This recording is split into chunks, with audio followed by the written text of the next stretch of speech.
I never thought I'd watch a $200,000 Bentley nosedive into a trench I dug with my own hands, but that's exactly what happened. One moment it was gliding across my orchard like it owned the place. The next it was half buried, steam hissing, and Karen Winthrop was screaming bloody murder. That scream carried all the way through the trees, and it was the sound that told me this fight with the HOA had finally reached its breaking point. When I came back to Maple Hollow, all I wanted was peace. After 22 years in the Army, I'd had my fill of noise and chaos. My orchard, 9 acres of apple trees planted by my grandfather and tended by my father, was supposed to be my retreat, my anchor. The land had history woven into its soil. My daughter learned to walk between those rows. My wife's laughter used to echo off the barn walls, and in my loneliest hours after deployment, those trees kept me steady. I wasn't looking for trouble. But trouble has a way of finding you, especially when there's a homeowners association involved. At first, I barely noticed them.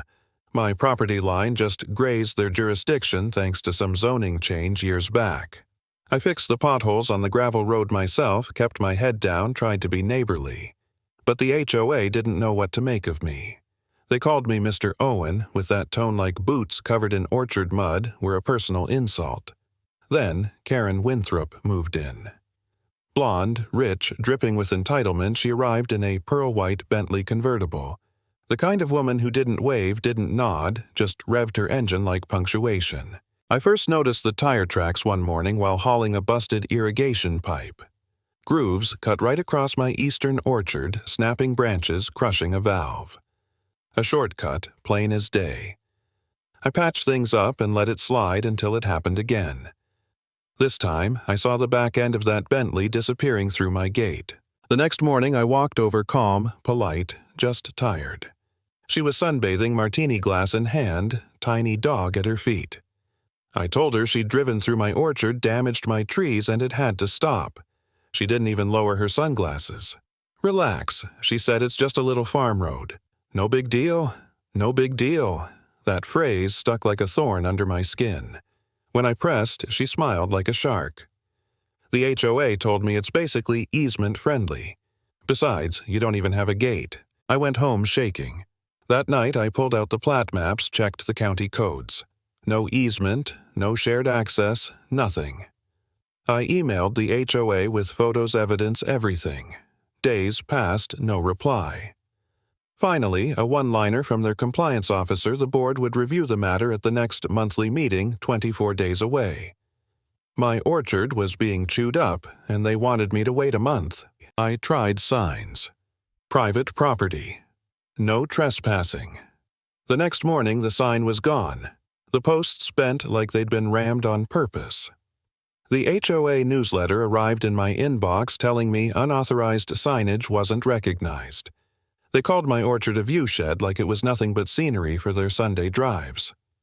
That was the night I stopped thinking about fences and started thinking about boundaries lines no one could ignore. I did my homework. Permits, codes, ordinances. I filed paperwork for an erosion trench, legal and documented. Then I started digging 4 feet deep, 6 feet wide, lined with hay camouflaged with leaves. Not a trap, not malice, a boundary. And I put the permit right in my back pocket. The morning it happened, the orchard was damp from a light rain. I saw fresh tire tracks cutting through the rows leading straight toward my trench. Then the sound. Crack, thud, silence. Followed by the scream. Karen's Bentley was buried nose first, back wheels spinning in the air. She scrambled out in stilettos. Mascara streaked, shrieking, "You tried to kill me. This is attempted murder." I stayed calm.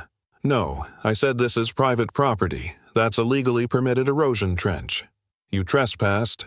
20 minutes later, Deputy Clara pulled up someone I'd known since she was a teenager.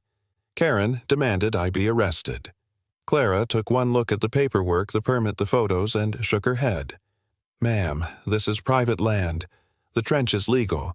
You drove through after being warned." Karen went pale, then turned red, then broke into tears. For a second I thought it might be over, but people like Karen don't accept no. 2 days later, I got a certified letter, a notice of violation from the HOA fines of $250 a day until I refilled the trench. Then came a lawsuit, $85,000 for emotional distress and property damage. My neighbors, the kind who wear matching vests and spotless hiking shoes, showed up to scold me. What if kids had fallen in? Maybe if you weren't so aggressive, Karen wouldn't feel targeted. Targeted, my land was being torn apart, but somehow I was the villain. I'll admit, I almost cracked. One night, I sat on the porch with a beer staring at the orchard. The same orchard that had carried me through war, through grief, through everything. And here I was being buried under fines, lawsuits, and whispers. I wondered if I'd gone too far. Maybe I should just fill in the trench, let it go. Maybe they were right, I was the problem. But then I remembered my father's words digging fence posts under a blazing sun. If you don't draw a line, son, the world will walk straight through you. That memory steadied me. I wasn't crazy, I wasn't wrong. I was protecting what was mine. So I called Tom, an old army buddy turned lawyer. He laughed when he heard the details. "Don't pay a damn cent," he said. "We counter. Trespassing, property damage, harassment. And we subpoena HOA records. Let's see how they like it." At the same time, I went on the offensive in another way. I applied for a permit to host a community apple picking event. Flyers went up, families came out, food trucks parked by the barn. Local news ran a story, "Veteran revives orchard." Suddenly, I wasn't the angry recluse at the edge of town, I was the guy handing out cider and hay rides. And Karen. She watched from behind her iron gate, seething. But she wasn't done. She brought in lawyers, claimed my trench caused her trauma. The HOA piled on with petty fines about my barn color and old trailer. They even tried intimidation, sending an anonymous letter to my daughter at college. "Your father's behavior is hurting our community. Convince him to stop before someone else does." That nearly broke me. But it also lit a fire. They had crossed a line, dragging my family into it. By the time I walked into the Maple Hollow board meeting, I was done playing defense. Karen sat behind the table, smug as ever. Derek, the compliance officer, smirked like he was already counting my fines. I laid down every piece of evidence, photos, permits, sheriff reports, emails. Then I looked Karen dead in the eye. "If you sue me, I'll countersue. I'll subpoena your emails. I'll bring every neighbor who's picked an apple in my orchard to testify. I didn't start this fight, but I'll end it legally and publicly." Silence. Then Karen laughed, cold, condescending. "You dug a trap," she said loud enough for the room, "and now you're playing victim." I held her gaze. "No. You drove through private land after being told not to. There's no trap when the fence is marked." For once her smile slipped. What came next was bigger than me. The county ethics board opened an investigation. Emails leaked showing Karen and Derek conspiring to bleed me out legally. Neighbors who'd stayed quiet finally spoke up, tired of the intimidation. And then the city council ruled Karen removed from all HOA positions, Derek under investigation, every fine and complaint against me frozen. Karen didn't go quietly. She filed appeals, hissed threats, even sent her lawyers to circle my trench like vultures.